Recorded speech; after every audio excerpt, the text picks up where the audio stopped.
What's happening? I'm Brian Tong, and welcome to the Apple Buy for all the good and bad inside the world of Apple. The iPhone 5 has finally arrived with really very few surprises at all. Plus, there's new iPods and iTunes, so we'll cover some of the big stuff and dig into the details. Now, the iPhone 5 was everything we expected thanks to the ridiculously accurate leaks with its new 4-inch screen and its exact resolution, 4G LTE, the new Lightning mini dock connector, and its two-tone design with an 18% thinner body. Now, it really took a lot of thunder away from Apple, but some of the new details announced were the all-new A6 processor with 2 times the CPU and graphics performance, a nano SIM card, and better cameras. It still takes 8-megapixel pictures, but there's an improved low-light filter, so I can tell what that girl really looks like in the club. But look at some of these amazing pictures Apple posted that uses the camera with perfect lighting, of course, but still, these pictures are great. Now, you can take still pictures while you're recording video.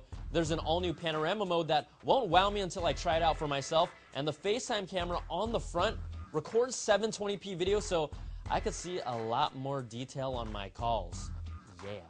Now, we're also getting the new EarPods designed by Apple. I'm using them, and they really have a lot fuller sound range. The controls are larger and easier to use. The design fits my ears pretty well, might be different for you, and I'm a big fan since they're free with the phone or $29 on their own. Plus, they also look like Eve from WALL-E. Now, the 16-gig model iPhone 5 starts at $199, $299 for the 32-gig, and $399 for the 64 with a 2-year contract. The iPhone 4S is now $99, and the iPhone 4 is free with your contract. Now, in the U.S., the iPhone 5 goes on pre-order on Friday, September the 14th at 12:01 a.m. online for Verizon, AT&T, and Sprint, and of course, the Apple Store. But if you missed that, you can stand in line next to a total stranger on the 21st that won't stop talking to you until Apple Store doors open at 8 a.m. I'm going to the store. Now, also prepaid carrier Cricket and other regional carriers will be getting the iPhone 5 on September the 28th. If you're not looking to upgrade your phone, but you want all the new goodies in iOS 6, Apple will be releasing that to the public on September 19th as well. We also know unlimited data plans are gradually becoming extinct species like the dinosaurs because carriers want you to pay more. But with AT&T, you can keep your unlimited data plan and get the iPhone 5, but you won't be able to use FaceTime over cellular unless you change over to their mobile share plan. Now, Verizon's taking a totally different approach and has confirmed that if you plan on keeping your unlimited data plan on the new iPhone 5, you'll have to pay the full unsubsidized price for the phone. That's $649, so it's your call, people. Now, internationally, the phone will support 3 different flavors of LTE for different regions, and it will debut in Canada, Germany, Australia, Japan, and others on the 21st. Now, 22 more countries will get it a week later on the 28th. Now, guys, before we continue, I'd like to take a moment of silence for Apple's 30-pin dock connector. Rest in peace. All right, Tom, get it together. All right, now we know the iPhone took center stage, but there was a lot not to like. Apple's new Lightning connector is a move for the future. It makes the phone slimmer, and I get that, and it's reversible, so it goes both ways. It will work with your older speaker systems in cars and accessories, but only if you purchase an adapter that's $29. Oh, and if you get one with a 0.2 meter cable extension, that's $39. Thanks for the bargain. Now, I'm all for moving technology forward, but charging people $30 for an adapter and making money on it like that is a joke. And the Apple biters, you feel me on this one, when we're throwing out the bad apple. Now, I should also mention the connection currently does not support video out as well. So what does that mean? AirPlay is your only video out option right now until they make some sort of Lightning to USB HDMI breakout adapter. So you want to buy an Apple TV while you're making your pre-order. You can thank the Cupertino kids for that too.